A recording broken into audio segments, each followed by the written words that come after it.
Une prison à Toulouse de Pierre Lasserie aux éditions Collection Entretien.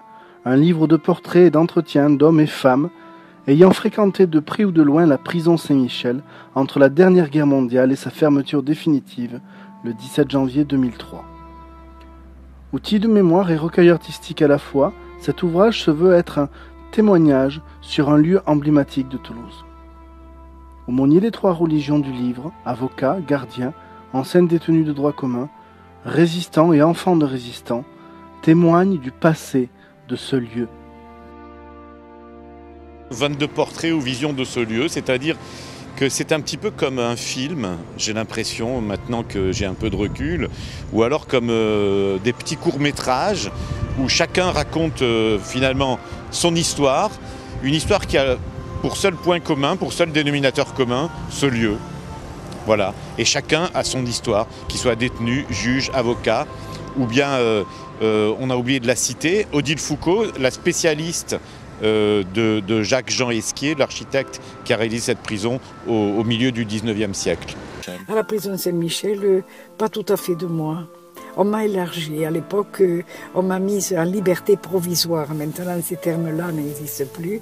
Mais c'était un élargissement. Parce que mon beau-père, le père d'Yves, avait été arrêté en même temps que nous, comme, comment dirais-je, responsable, étant donné que c'était le père, il était responsable des actes de son fils. Et il était en prison aussi. Pourquoi cet ouvrage? Tout simplement parce que ce lieu, il me semble, demander en quelque sorte à être ouvert, à être inspecté, à être scruté. Je suis arrivé la première fois, j'avais 14 ans et demi.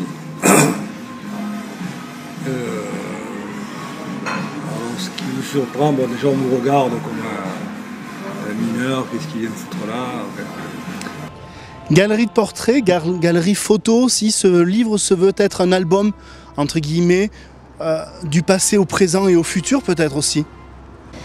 Alors oui, on remonte le temps en quelque sorte parce qu'on revient dans des lieux qui ont été habités pendant des années par des gens, mais à la fois c'est un livre qui est très présent parce qu'aujourd'hui avec les photos on s'aperçoit que la nature reprend le dessus, qu'on sent la désaffectation du lieu, on sent quand même il y a une trace des habitants et des détenus parce qu'il y a beaucoup de graffitis dans les cellules, sur le sol, il y a des gravures, mais à la fois maintenant on sent que c'est désaffecté, donc le présent est aussi présent que le passé. Une prison à Toulouse, en fait, c'est l'esprit des lieux qu'on a cherché à retrouver, à ressentir, à redécouvrir, et je pense qu'on y a réussi. Une prison à Toulouse, portrait et entretien par Pierre Lasserie aux éditions Collection et Entretien, un livre à partager et à découvrir.